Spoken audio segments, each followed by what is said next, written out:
അപ്പോൾ നമ്മളിവിടെ ആംഗുലർ ഇവിടെ റൺ ചെയ്തപ്പോൾ നമ്മൾ API കോൾ ചെയ്തപ്പോൾ നമുക്കിവിടെ ഒരു എറർ അടിച്ചായിരുന്നു, കോഴ്സ് ഒറിജിൻ റിക്വസ്റ്റ് ബ്ലോക്ക്ഡ് എന്ന് പറഞ്ഞു.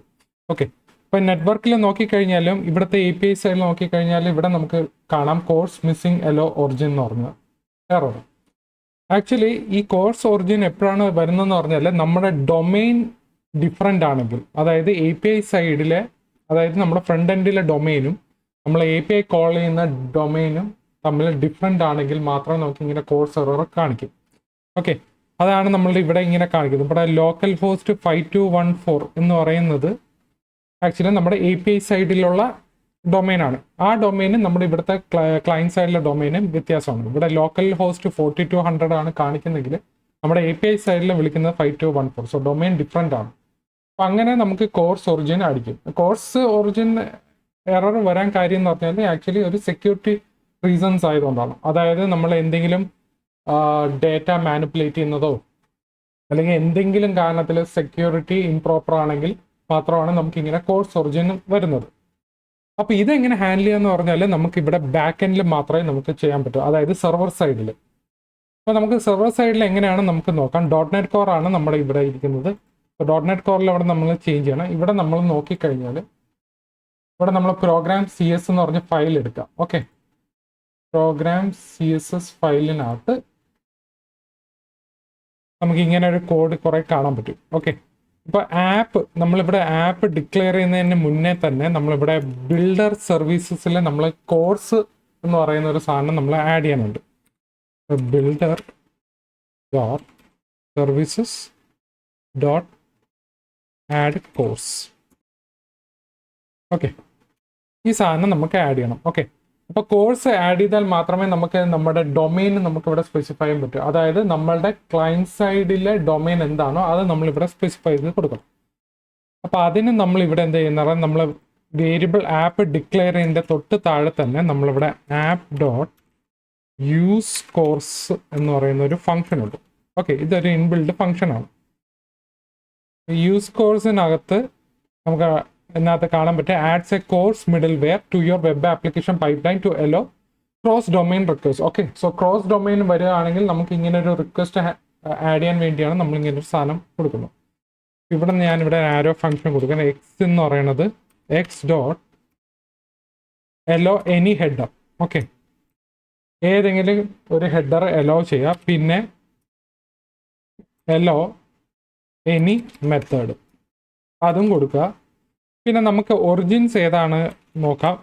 നമ്മൾ വിത്ത് ഒറിജിൻസ് എന്ന് പറഞ്ഞ് കൊടുക്കും. ഓക്കെ, വിത്ത് ഒറിജിൻസിനകത്ത് നമുക്ക് ഏത് ഒറിജിൻ ആണോ നമുക്ക് ഇതിനകത്ത് ആക്സസ് ചെയ്യേണ്ടത് അത് നമ്മളിവിടെ ആ ഡൊമെയിൻ നമുക്ക് ഇവിടെ പറഞ്ഞു കൊടുക്കണം. ഇപ്പോൾ നിങ്ങൾക്ക് ഏത് ഡൊമെയിൻ ആണെങ്കിലും, അതായത് ഏത് ഒറിജിൻ ആണെങ്കിലും കൊടുക്കണമെന്നുണ്ടെങ്കിൽ നിങ്ങൾക്ക് ഇവിടെ എലോ ഈ വിത്ത് ഒറിജിൻ മാറ്റിയിട്ട് നിങ്ങൾക്ക് എലോ എനി ഒറിജിൻ എന്ന് പറഞ്ഞ സാധനമുണ്ട്. ഞാനിത് സൂം ചെയ്യാം. എലോ എനി ഒറിജിൻ എന്ന് പറഞ്ഞ് കൊടുക്കുക. എലോ എനി ഒറിജിൻ കൊടുത്തു കഴിഞ്ഞാൽ നിങ്ങൾക്ക് ഏത് ഒറിജിനും നമുക്ക് ഈ ഒരു APIയിൽ ആക്സസ് ചെയ്യാൻ പറ്റും. പക്ഷേ ഇപ്പോൾ തൽക്കാലം നമുക്ക് നമ്മുടെ ഡൊമെയിൻ ഇവിടെ സ്പെസിഫൈ ചെയ്ത് കൊടുക്കാം. ഓക്കെ, വിത്ത് ഒറിജിൻസിനകത്ത് നമുക്ക് ഫസ്റ്റ് വരുന്നത് ഇങ്ങനൊരു ലോക്കൽ ഹോസ്റ്റ് ആണെന്ന് പറയുന്നത്. അതായത് ഈ ഒരു സാധനം കോപ്പി ചെയ്തിട്ട് നമ്മൾ ഇതിനകത്തിട്ട് വെക്കുക. ഓക്കെ, ഇത് നമുക്ക് HTTP ലോക്കൽ ഹോസ്റ്റ് 4200, അതായത് നമ്മുടെ ക്ലയൻറ്റ് സൈഡിലുള്ള ഡൊമെയിനാണ് ഇവിടെ കൊടുത്തത്. നമുക്ക് ചിലപ്പോൾ രണ്ട് ഡൊമെയിൻ വരാം. അതായത് നമുക്ക് ഇവിടെ HTTPയും വരാം, HTTPSും വരാം. ഓക്കെ, നമുക്ക് രണ്ട് ഡൊമെയിൻ നമുക്ക് ഇങ്ങനെയും കൊടുക്കാൻ പറ്റും. ഞാൻ ഇങ്ങനെ കൊടുത്തു കഴിഞ്ഞാൽ നമുക്ക് രണ്ട് ഡൊമെയിൻ ഞാനിവിടെ കൊടുത്തിട്ടുണ്ട്. HTTPയും HTTPS ഇൻക്ലൂഡ് ചെയ്ത സാധനം. ഓക്കെ, അപ്പോൾ ഇതങ്ങ് സേവ് ചെയ്യുക. സേവ് ചെയ്തിട്ട് നമ്മളിവിടെ സേവ് ചെയ്തതിന് ശേഷം നമ്മൾ ഈ പ്രോഗ്രാം CS ഫയലിൽ എന്തെങ്കിലും ചേഞ്ചസ് വരുത്തിയിട്ടുണ്ടെങ്കിൽ നമ്മൾ ഇതിനെ പിടിച്ചങ്ങ് ബിൽഡ് ചെയ്ത് റീലോഡ് ചെയ്യണം. അതായത് ഈ സൊല്യൂഷൻ ഒന്നും കൂടെ റീലോഡ് ചെയ്യണം. ഇനി നമുക്കിതൊന്ന് റൺ ചെയ്ത് നോക്കാം.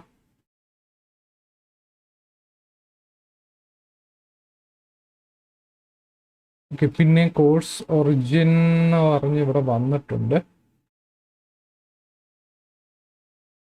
ഓക്കെ, നമ്മൾ ഇവിടെ നേരത്തെ ഇവിടെ ഒരു ഇവിടെ എൻഡിൽ ഇവിടെ ഒരു സ്ലാഷ് കിടന്നായിരുന്നു. അത് നമ്മളിവിടെ റിമൂവ് ചെയ്യണം. ഓക്കെ, റിമൂവ് ചെയ്തിട്ട് നമ്മൾ ഇതിനെ പിടിച്ച് നമ്മൾ റീലോഡ് ചെയ്യണം.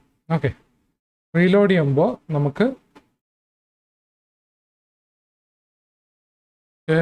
ഫ്രണ്ട് എൻഡിൽ നമ്മൾ ഇവിടെ റീഫ്രഷ് ചെയ്യുമ്പോൾ നമുക്കിവിടെ നെറ്റ്വർക്കിൽ നോക്കിക്കഴിഞ്ഞാൽ സക്സസ് ആയിട്ടുണ്ട്. ഓക്കെ, 200 എന്ന് പറഞ്ഞ സ്റ്റാറ്റസ് നമുക്ക് ഇവിടെ വന്നിട്ടുണ്ട്. നമ്മുടെ ഇവിടെ വന്നു കഴിഞ്ഞാൽ ആക്സസ് കൺട്രോൾ എലോ ഒറിജിൻ, നമ്മുടെ ഇവിടെ റെസ്പോൺസ് ഹെഡേഴ്സിൽ നോക്കിയാൽ മതി.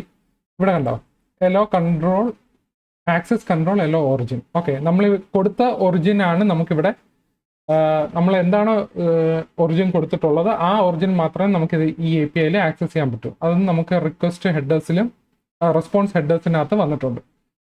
ഇപ്പം നമ്മൾ റെസ്പോൺസിൽ നോക്കിക്കഴിഞ്ഞാൽ നമ്മുടെ ഒബ്ജക്റ്റ് അവിടെ വന്നിട്ടുണ്ട്. അതായത് ഗെറ്റ് യൂസർ ലിസ്റ്റ് നമുക്കിവിടെ സക്സസ് ആയിട്ട് വന്നിട്ടുണ്ട്.